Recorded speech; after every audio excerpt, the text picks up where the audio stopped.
Assalamualaikum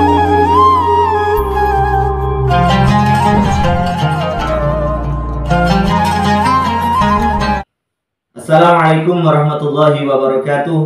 Alhamdulillahi alal in'am wa syukru lahu alal ilham, wassalatu wassalamu ala sayyidina Muhammadin asyrafil anam wa ala alihi wa sahbihi as-sadatil a'lam, amma ba'du. Sahabat-sahabat Aswaja, seluruh warga Nahdien, para subscriber dan penonton semuanya tanpa terkecuali dimanapun berada, semoga Allah subhanahu wa ta'ala senantiasa memberikan rahmatnya, taufiknya, hidayahnya, maghfirahnya, memberikan kelancaran rezeki dan kesehatan kepada kita semua, amin Allahumma amin. Beberapa kali saya membahas, pertama saya membahas tentang masalah memelihara burung. Menurut Ustadz Khalid Basalamah, memelihara burung itu tidak dianjurkan karena tidak ada dalilnya. Padahal jelas ada dalilnya. Ini kan bohong berarti ya. Yang dianjurkan kata Pak Khalid Basalamah adalah memelihara binatang ternak, ini yang ada dalilnya.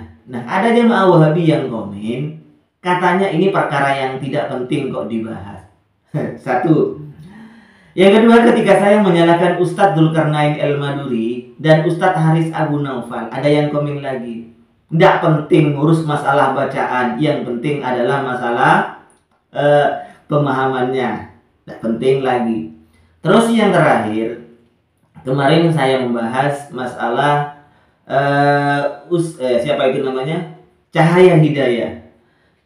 Cahaya Hidayah ini membela Ustadz Dr. Firanda Andirja ketika selesai sholat tarawih kemudian membuka HP. Itu dibela oleh oleh Pak Cahaya Hidayah ini. Nah, ada yang komen lagi, katanya itu masalah nggak penting seperti itu kok dibahas. Nah, inilah mungkin jurus terakhir Wahabi, jurus mutakhir Wahabi saat ini. Orang-orang Wahabi jurusnya seperti ini. Jadi ketika ada orang yang membantah ustadz mereka mengatakan itu masalah nggak penting. Mas bro, pikiran orang-orang Wahabi itu kok terbalik sekarang ya. Kalau memang yang saya mereaksi ustadz Anda, kemudian Anda mengatakan itu masalah tidak penting, kenapa ustadz lo itu membahasnya kalau masalah tidak penting? Ini masalah apanya? Masalah memelihara burung. Ustadz Khalid Basalamah katanya tidak ada dalilnya, tidak ada dasarnya, tidak pernah dicontohkan oleh sahabat. Itu pernyataan Khalid Basalamah loh. Tetapi ternyata kenyataannya itu ada dalilnya. Itu bohong. Masa masalah mengungkap kebohongan seperti ini Ustadz lagi yang berbohong, bukan masalah tidak penting. Padahal Ustadz Khalidnya sendiri membahas masalah burung itu. Bilang saja sama Khalid, masalah tidak penting jangan dibahas. Pak Khalid bilang begitu. Terus masalah Pak Cahaya Hidayah itu, Mas Cahaya Hidayah itu membahas Ustadz Firanda ketika sholat tarawih kemudian langsung Assalamualaikum membuka HP. Itu katanya masalah tidak penting. Pak Ahmad Zainuddin, Ustadz Wahabi juga itu mengatakan ketika orang itu Assalamualaikum kemudian langsung merogoh HP, membuka Facebook, membuka HP-nya, maka yakinlah saat itu orang tersebut akidahnya bermasalah. Loh, ini sampai dikait-kaitkan dengan akidah oleh Pak Ustadz Zainuddin itu, Ahmad Zainuddin itu. Anda mengatakan masalah tidak penting. Ini yang goblok ente apa Ustadz Zainuddin sih yang membahasnya itu? Ini Pak Zainuddin membahasnya. Ketika seseorang selesai sholat Assalamualaikum kemudian mengambil HP, itu sampai dikaitkan dengan masalah akidah oleh Ustadz Anda itu, Ustadz Ahmad Zainuddin. Masa Anda penting masalah akidah itu? Itu menurut Ustadz Anda loh. Tapi Anda mengatakan tidak penting. Jangan-jangan ada yang konslet ini. Siapa? Bisa jadi Ustadz Zainuddin, Cahaya Hidayah, Ustadz Firanda, atau ente yang bermasalah ini. Konslet itu. Kabelnya mungkin ram-ram itu hampir putus ya.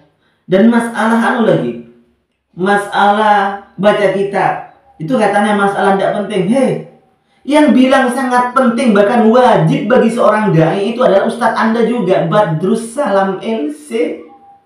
Sebenarnya yang putus pemikirannya, yang nggak konsen, yang konslet itu kabelnya siapa sih? Ustadz Badrus Salam yang mengatakan penting, wajib bahkan bagi seorang dai ketika terjun ke dunia dakwah, atau ente hanya sekedar untuk ngeles membela Ustadz Anda yang kocar-kacir itu. Aduh, jurusnya Wahabi lama-kelamaan ini jurus ngawur, jurus kerama, Bu, jurus langkah seribu alias ngeles ini. Jadi ketika dibantah, ketika digontor pemahaman ustadz-ustadznya ini malah bilang tidak penting. Ya Allah, kalau tidak penting itu kenapa Ustadz Anda membahas duluan? Ingat, YouTuber Aswaja tidak akan mereaksi, tidak akan mengkanter, tidak akan mengomentari ustadz-ustadz Anda kalau ustadz Anda diam, kalau ustadz Anda tidak membahasnya. Tetapi ustadz-ustadz Anda membahasnya, maka ustadz-ustadz YouTuber Aswaja tampil untuk mengkanter pemahamannya. Gitu Mas Bro ya. Jadi tolong dipikir, gunakan otak Anda itu yang benar. Kalau mengatakan ini tidak penting, ya bilang tidak penting sama ustadz Anda duluan. Karena ustadz Anda yang mulai, Mas Bro. Gimana sih ente ini? Kadang-kadang orang Wahabi kayak seperti ini. Jurus mutakhirnya dapat impor dari mana lagi ini? Kok 3 orang sama-sama bilang tidak penting sudah ini ya? Sama-sama bilang tidak penting. Yang saya ketahui, yang sempat saya ketahui ini 3 orang sudah ini. Bilang jurus terakhirnya ini masalah tidak penting kok dibahas katanya. Loh, yang bahas duluan siapa? Kan ustadz ente yang bahas duluan. Ya Allah, inilah teman-teman Aswaja contoh apa ya? Lucunya orang-orang Wahabi.